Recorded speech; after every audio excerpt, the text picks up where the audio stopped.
We've already seen that a fraction like 2/9 can be interpreted as 2 divided by 9. Let me do the 2 in the same color.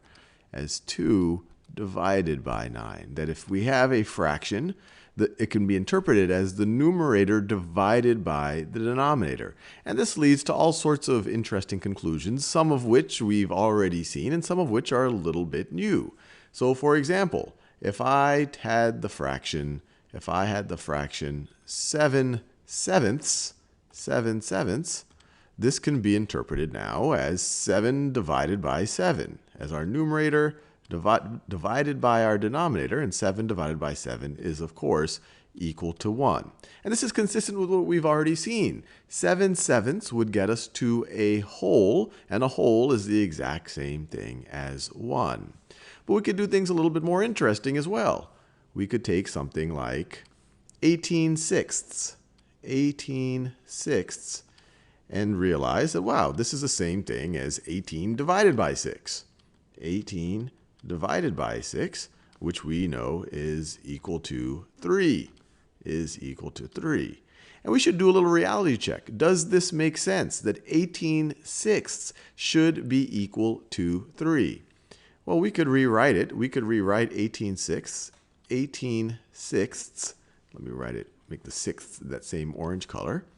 That's going to be the same thing.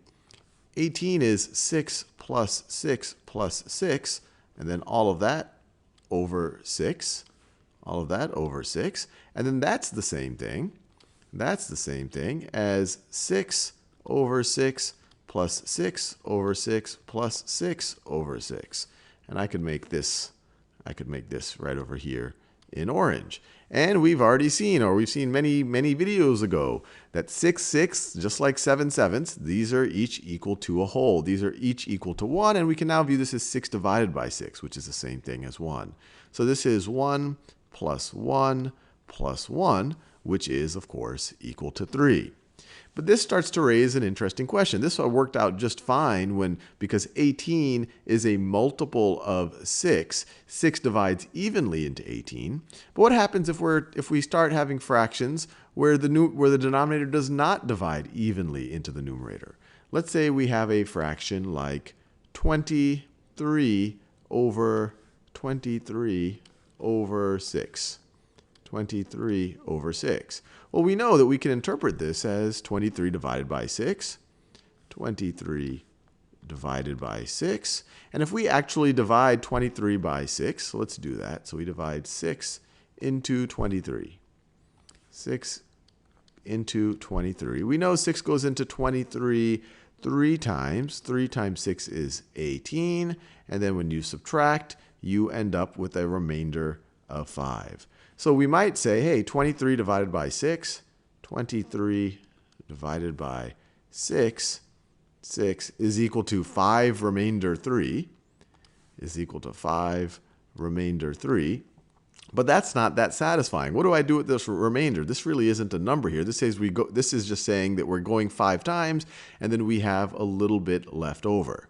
What we can do now is manipulate this a little bit so that we can realize that this is a number, and in particular, a mixed number.